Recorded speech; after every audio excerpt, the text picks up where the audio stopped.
Yo mga idol, kamusta? Sports Talk PH nga pala. Ang banat ng WBC, pag-usapan natin yan mga idol. Ngunit bago ang lahat ay huwag kakalimutang mag-subscribe at i-click ang notification bell button for more sports talk. So para nga po sa mga hindi nakakaalam ay nanggagalaiti ngayon sa galit ang presidente ng WBC na si Mauricio Sulaiman. Matapos niyang mapag-alaman na haharangin siya ni Turki Al-Sheikh sa mega showdown ni Canelo Alvarez at Terence Crawford na siyang nakatakdang ganapin ngayong linggo.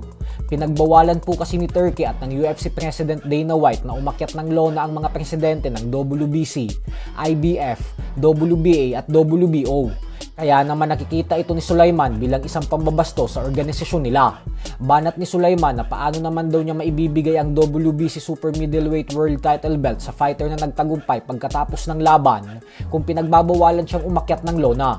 Nilalabag daw ng mga ito ang batas at napagkasunduan sa kontrata. Ang gusto po kasing mangyari ni Turki ay sila lang ni Dana White ang nasa ibabaw ng ring kasama si Canelo at Crawford at ang kanilang customized undisputed super middleweight belt lang ang siyang isusuot ng mananalo. Matatandaan natin na noong laban ni Canelo kay William Skull ay hindi din ito pinayagan ni Turki na i-display ang kanyang mga pinanghahawakan na titulo sa press conference.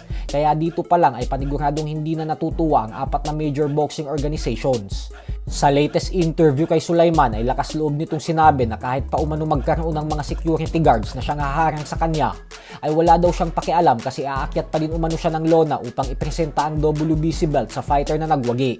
Gustuhin man ni Turki o hindi, wala umanong makakapigil sa kanya. Kaya naman tingnan na lang po natin kung ano ang mangyayari sa linggo. Halo-halo naman ang naging reaksyon ng mga fight fans patungkol dito.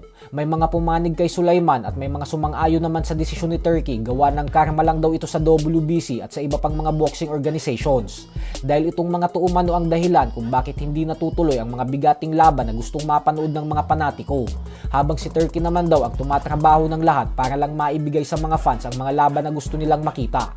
Kaya naman kayo na lang po humusga dyan. Sa kabilang banda naman mga idol ay kinumpirma naman nga po ng Boxing Insider na si Mike Coppinger kanina lamang nakasado na ang bakbakan sa pagitan ng former WBA Junior Welterweight World Champion Pitbull Isaac Cruz at ng current WBA Super Featherweight World Champion Lamont Roach Jr. kung saan nakatakda umanong ganapin ang sagupaan ng dalawa sa buwan ng December ngayong taon. Aakyat umano ng 140-pound Junior Welterweight Division si Lamont Roach para sa laban na ito.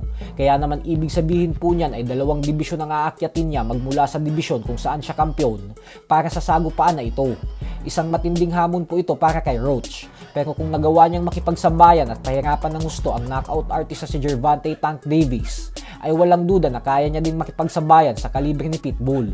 Kaya naman magandang bakbakan po talaga ito para sa mga boxing fans. So hanggang dito na lang po muna tayo mga idol.